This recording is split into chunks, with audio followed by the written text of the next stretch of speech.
Assalamualaikum warahmatullahi wabarakatuh. Perkenalkan, nama saya Novi Diana Indah Nurrahmah dengan NIM 18051111000 dari kelas Pendidikan Kepelatihan Olahraga PKO 6B dengan dosen pengampu yaitu Rola Anggalardika SPD MPD IFOP dengan mata kuliah Biomekanika Olahraga. Di sini saya akan melanjutkan tugas video sebelumnya, yaitu tugas biomekanika, yang mana dalam tugas video ini saya akan menjelaskan tentang definisi kecepatan, rumus kecepatan serta contoh dalam soal untuk mengetahui kecepatan. Jadi, simak video berikut ini.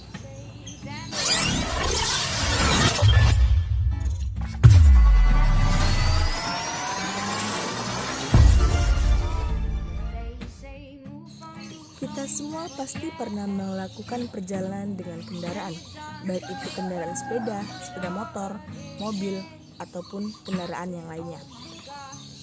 Pasti semua kendaraan tersebut memiliki kecepatan, yang umumnya kendaraan-kendaraan tersebut sudah dilengkapi dengan alat jarak ataupun alat pengukur yang disebut dengan speedometer, yang berfungsi agar pengendara bisa mengetahui kecepatan kendaraan yang dijalankannya. Tak lain pula pada saat kita melakukan olahraga, contohnya pada saat kita berlari, melempar bola, ataupun jenis olahraga yang lain yang tentunya juga memiliki kecepatan. Sebelumnya, apa sih definisi kecepatan? Kecepatan adalah besaran yang menunjukkan seberapa cepat benda berpindah dari tempat satu ataupun ke tempat yang lain, atau rata-rata perubahan sikap ataupun posisi arah dalam keadaan tertentu. Kecepatan ini dinyatakan dengan satuan panjang per waktu ataupun meter per sekon. Untuk menentukan sebuah kecepatan, kita dapat menggunakan rumus kecepatan rata-rata seperti V sama dengan S per T atau jarak dibagi dengan waktu. Satuan kecepatan adalah meter per sekon atau kilometer per jam, yang mana V adalah kecepatan, S adalah jarak, dan T adalah waktu tempuh. Ada cara yang lebih mudah untuk mencari jarak, kecepatan, ataupun jarak tempuh. Untuk menghitung atau mencari, bahkan menentukan jarak kecepatan dengan lebih mudah, kita bisa menggunakan dengan segitiga ajaib. Segitiga ini bisa membantu kita untuk mencari lebih cepat, yaitu mencari jarak, kecepatan, ataupun waktu tempuh. Cara ini sangat efisien dan lebih mudah dibandingkan dengan cara yang sebelumnya, agar kita lebih mudah untuk mengingat, yang mana kita hanya menggunakan satu tangan untuk menutup salah satu rumus, sehingga kita dapat tahu tanpa menghafal bahwa J adalah jarak, K adalah kecepatan, W adalah waktu. Saya sebut segitiga ini adalah segitiga ajaib dengan sebutan nama Jokowi. Cara menghafalnya adalah kita cukup mengingat nama presiden kita saat ini, yaitu Bapak Jokowi. Jo adalah jarak, Ko adalah kecepatan, dan Wi adalah waktu. Bisa kita simak contoh dari segitiga ajaib ini. Contoh soal yang pertama, seorang atlet menempuh jarak antara garis start ke garis finish dengan jarak 400 meter.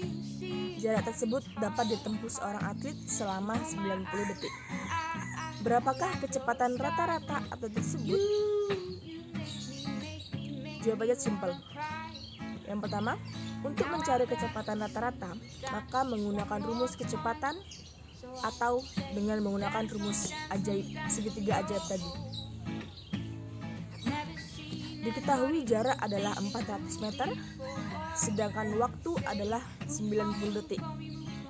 Yang ditanyakan adalah kecepatan. Kita masukkan ke dalam rumus, yaitu V sama dengan S per T. K adalah 400 meter dibagi dengan 90 detik, yang mana kecepatan adalah 4,4. Jadi hasil kecepatan rata-rata dari seorang pelajar tersebut adalah 4,44 meter per sekon. Soal nomor 2, Budi bermain bola basket dengan timnya di lapangan.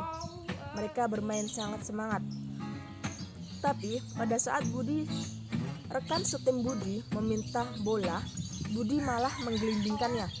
Yang mana bola tersebut menggelinding ke arah rekannya sejauh 20 meter dengan waktu tempuh 2 detik. Berapakah kecepatan bola tersebut? Oke, jawabannya kita tetap menggunakan rumus yang sama untuk menghitung kecepatan rata-rata. Diketahui jarak adalah 2 meter, waktu adalah 2 detik, kemudian yang ditanyakan adalah kecepatan. Kita masukkan ke dalam rumus, yaitu V sama dengan S per T atau K sama dengan J per W. K adalah 20 meter dibagi dengan 2 detik, yang mana mendapatkan hasil 10 meter per sekon. Jadi kecepatan rata-rata bola adalah 10 meter per sekon. Mungkin hanya itu yang dapat saya jelaskan pada video kali ini. Semoga video ini saya dapat bermanfaat bagi rekan semua dan dapat memberikan dampak yang positif setelah melihat video ini. Semoga dengan apa yang saya sampaikan dapat memberikan pengetahuan baru untuk menambah wawasan. Sekian dan terima kasih, lebih dan kurang saya mohon maaf. Assalamualaikum warahmatullahi wabarakatuh.